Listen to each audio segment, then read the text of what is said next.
Kuki Zola Lawasing Park Mio any Manunda Amadi Hosik Power Marie Macon Kangana Lady. Masakang the Kuki Zo Kulai Bible Sing Oyani Haine Tazavasina among Tage Contramatagi, Midang Waram Pumanga, Minute Yankay Marie Tabamatam, the Susan Purgi, Sinkong Panda Labor, Royal Enfield Showroom Manatagi, Selly Dimanga Marie Lena Padana Pokimio, Enigi Manunda, Amatador Cre Aduga, Atopamio Emana Hosik Power Marie Macon Kangana, Kang the Bangam than a lady Harry. Hiramasi Matang the box it's in a Pangba Pauna High, Sakang the Bakulai Bible Sina Padana Pokimio, any Adugi Manunda, Susan Purgi, Tungboy Jion, Bang the Kapli Lands, Allies, Land Boy say Contram Doi Apopa, Langming Tang di, Hokiban to Kaun, Mikinamidang Waram, Midang the Susan Purdis, the Kim of Mother Sakang the Basing Aduna, take the guide and Tadokibani, Duga Mahakapuna, Pamina Kiba Bihar, the Hojina Susan Purgi, Pumol Village, the labor, Mr. Tandam Kumar say Kunmanga Apopa, Haris Ha, Hosik Power, Kang the Tiba Kang lady, Todo Asigi Matang the Tiba Kang lady, Tandam Kumargi. Masip Pretty Kumana Tasi, Amada Susan Poliski, Osi the A. Basero, Ama Pisalopodagi, Polisna, Case Amalokotana, TV Tabak Tataki Beni Hairi. Extend the Mio Amasiri, any shortly, Luhong was at Lubadagi, Satluba, Mio, Mani Tonga Lakwa car, Amalamid, extend Topodagi, Tobagi, Doctor, Ha Ama, Lekidre, Anina Sotana, Lakana, Cray Hari, but to a sing, Hokiba Tang, Hungin Midang, Puntararom, Tarapomatam, the Cable Lamza Police. Station Konba, Tanga, Chimti, the Tokibani, Labok Tiba, Udo Otter, Lekidabana, Dogimaming, the Morang Tem, Thomas, Say Kuntaret, Gawi Mahak, Udo to Honda Lekidabani, Adoga, Chola Mu, any Aduna, Morang Tem, Ranjan Say Kuntaru, Amandi Morang Tem, Himba Kun, Nipani, Makwe home, Tanka, Ting the Gi Alternate, Todo Odo Mailena, Police case, Amalokotladana, Lekidraba, Imungi, Mation the Asivak Sang, was more them to Wiragano, Adobe, Atomanga Bangto Sergi Haina, Manu Roxan Krehari. BJP Gilinga, one of the sound on Kotnaba Labra, CMB Yara Minister, Emile Sing deleting a sea Python Cray. Ta Sigi Tara the Gihogo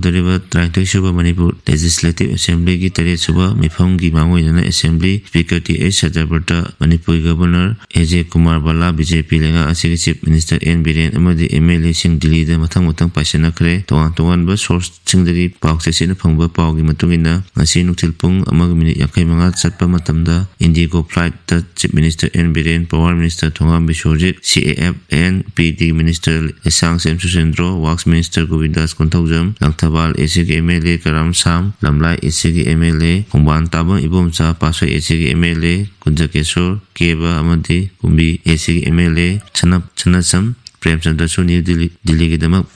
Gidama Passion Cray, Adum Oinama Makoi Kunzat Asigi, politicking over Tabak, Torongin Habasap Chaba Kandrabasu, Hazabaya Paugi, Amagi Matung in a Hosik, Pangtok Liver Kumba Mela Asigi Manung Chana Hayen Kumba Sport Odopoda Sar Yanaba Union Home Minister Amishana, Tangalapuda Japani Hairi, Union Home Minister Unaraba, Yabagi Utokpo, Labana Hayen, Ipalda, Halakani Hairi, Amaram the Miamna, Impuni Pungana Podagi, Tasena Toklagadra, Hainazu Hena Mapal Tona, Gana Liver Assembly, Mifangi Mamang, Manung Amazung. Natung the BJP Lenga as home Walakadra, Haina could take to the Pana Washauri, Panbea Body Mamang Sahi, Cholisani could marry December, Mapanda Sahi Segi, January, Contracted Speaker Toxum Chachabutan, Union Home Minister, Unakibagi Matung Dangarang, Amuhana, Delhi, Sanction Kibani, Speaker Natana, Governor, RJ Kumar, Balas, New Delhi, the Passion Kibani, Adogi Matung Ta Sigi, home the Manipur Langaki, Mahut Minister Yunam Kem Chanzo New Delhi.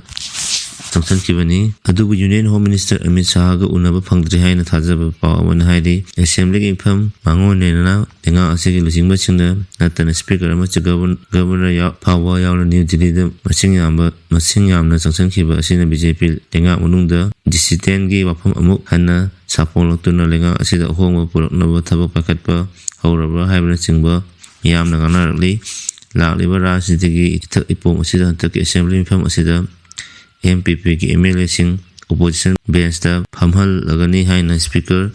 na phongtok ki basu lekhrabani asigi mathakta hokiba numit tareni gi mamangda non confidence motion bukhan kiwagi matangda su ngangna ba horok libani panbaya amana lenga manungda nampang tana bagi phibam manbagum lenga asida cabinet minister oiba singi mathakta cabinet mifam amadi lenga gi thabak thoromda tokai ba tokai tokaina saruk yanarakpaga loinana thoram kayada BJP ki MLA singi marakta lengak asigi lusingba yaningdabagi nakoinana khonjel thorakpa leirabani. Tha asigi 13 da Chandel amasung Tengnoupalda total shutdown kaukiba loinana mass release chakadori. Myanmar ngongkai paringdagi free movement regime lokthokkiba amadi maram chadana sambal khabagi thabak loisilakliba asida yaningdaba phongdoktuna tha asigi 12 da Chandel amadi Tengnoupal district da total shutdown kaukiba loinana miyamgi mass rally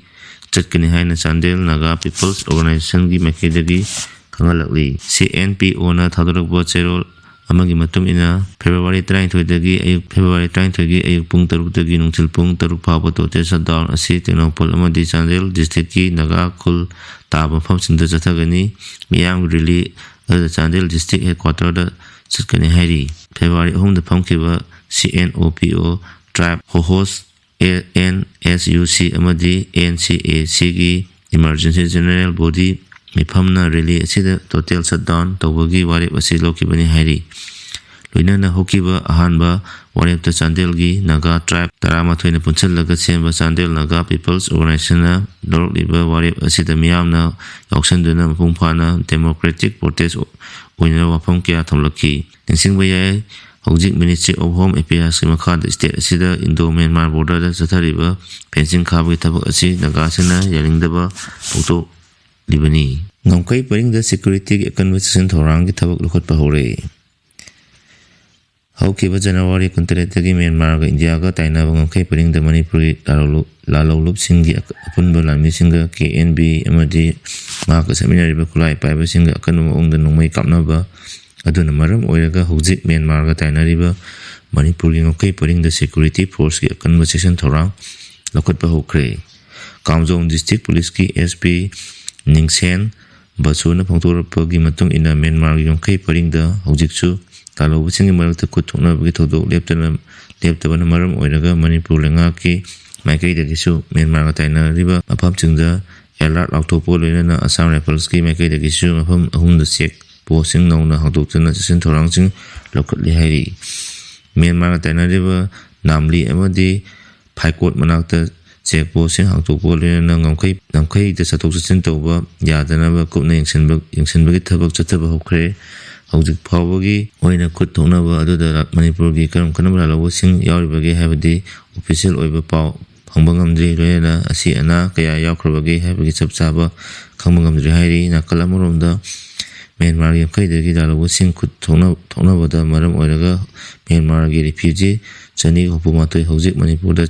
changsalakchana changsapham lawri hairi.